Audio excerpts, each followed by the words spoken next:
Selamat datang kembali di penelusuran mendalam kita.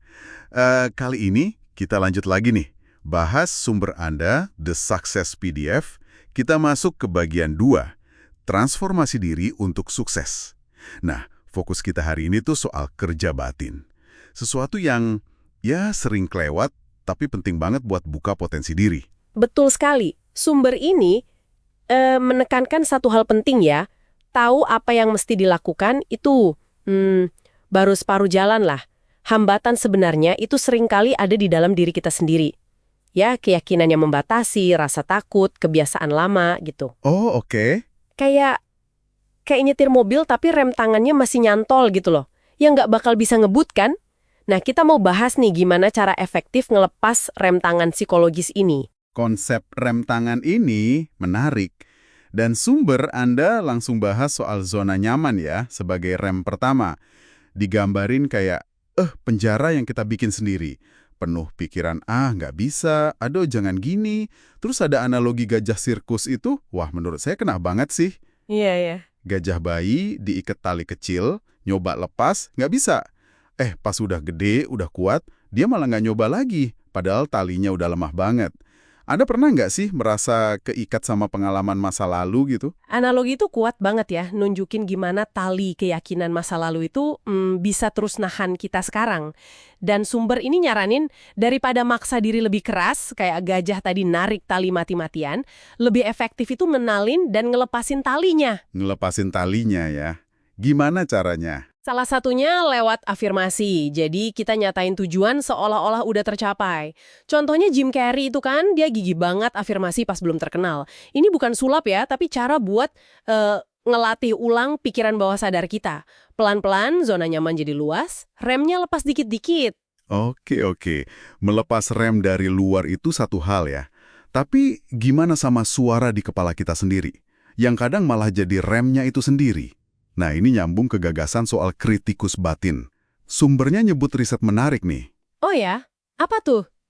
Rata-rata kita ngomong ke diri sendiri itu 50.000 kali sehari.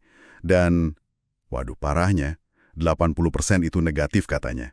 Pernah dengar kan? Bisikan, mana mungkin gue bisa? Atau, emang aku nggak cukup baik? Psikiater Daniel Amann nyebutnya ANT, pikiran negatif otomatis. Sering muncul gitu aja. Nah, iya.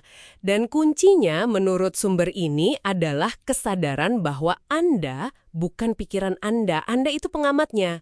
Pas si ANT ini muncul, coba deh tantang. Tanya aja, pikiran ini ngebantu apa malah nyakitin gue? Ditantang ya? Iya, terus ada cara menarik nih. Ubah si kritikus jadi pelatih. Akui dulu niat baiknya, biasanya kan mau ngelindungin kita ya. Terus tanya spesifik, kamu takutnya apa sih? Habis itu, minta saran konkret buat perbaikan, bukan cuma nyela doang. Jadi fokusnya pindah dari ngehakimin diri ke belajar dan tumbuh. Anda yang pegang kendali dialog internal ini, gitu. Wah, menarik. Mengendalikan dialog internal itu penting. Tapi, sumber Anda juga nyorot pengaruh dari luar ya, khususnya lingkungan pergaulan kita. Ada kutipan dari Jim Rohn tuh, tajam banget. Anda adalah rata-rata dari 5 orang yang paling sering menghabiskan waktu bersama Anda. Ngena banget ya? Betul. Itu dalam sih artinya. Malah ada cerita, Tim Ferriss, umur 12 tahun minta pindah sekolah, gara-gara dengar kutipan itu. Sadar teman-temannya waktu itu nggak dukung visinya. Gimana nih kaitannya sama transformasi diri? Ini nunjukin betapa kuatnya pengaruh radiasi sosial di sekitar kita. Kalau mau berkembang, ya kita harus sadar milih lingkaran pertemanan, cari yang positif, suportif, punya visi. Sebaliknya, sumber ini bilang, batasi interaksi sama psychic vampires. Psychic vampires? Iya, orang-orang negatif yang kayaknya nyedot energi sama optimisme kita gitu loh. Yang mentalitasnya korban melulu. Ya, emang nggak selalu gampang sih, tapi sadar soal pengaruh lingkungan ini udah langkah awal buat bangun ekosistem yang dukung pertumbuhan Anda. Lingkungan bisa jadi gas, bisa jadi rem tambahan. Oke, selain lingkungan sosial, ada juga lingkungan internal ya. Maksudnya, tumpukan hal yang belum selesai. Pernah nggak sih ngerasa pikiran kemana-mana gitu, gara-gara banyak tugas atau janji yang ngegantung? Sumber ini nyebutnya unit perhatian yang kekuras. Tepat sekali. Tiap proyek ketunda, obrolan sulit yang dihindari, bahkan lemari berantakan, Katanya itu semua nyita energi mental kita. Ya, bener banget. Ngeberesin hal-hal yang ketunda ini, mau itu laporan kerja atau sekedar rapiin meja, itu kayak nutup tab yang kebuka di browser mental kita. Ini ngebebasin rem mental, jadi Anda punya lebih banyak fokus dan energi buat masa kini, buat peluang baru. Oh, jadi ada efek psikologisnya juga ya? Ada. Secara simbolis juga, ngeberesin kekacauan masa lalu, itu ngasih sinyal ke diri sendiri kalau Anda siap dan percaya bisa nyiptain hal baru di masa depan.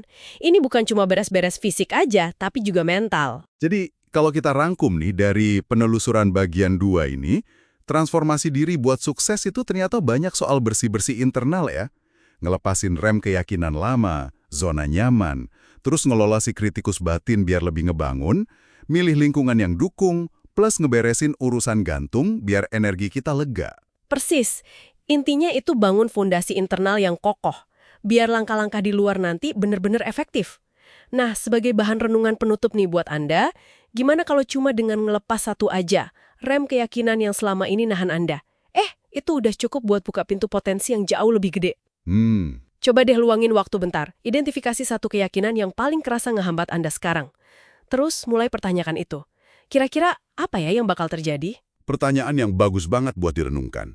Terima kasih sudah menyimak penelusuran mendalam kita kali ini.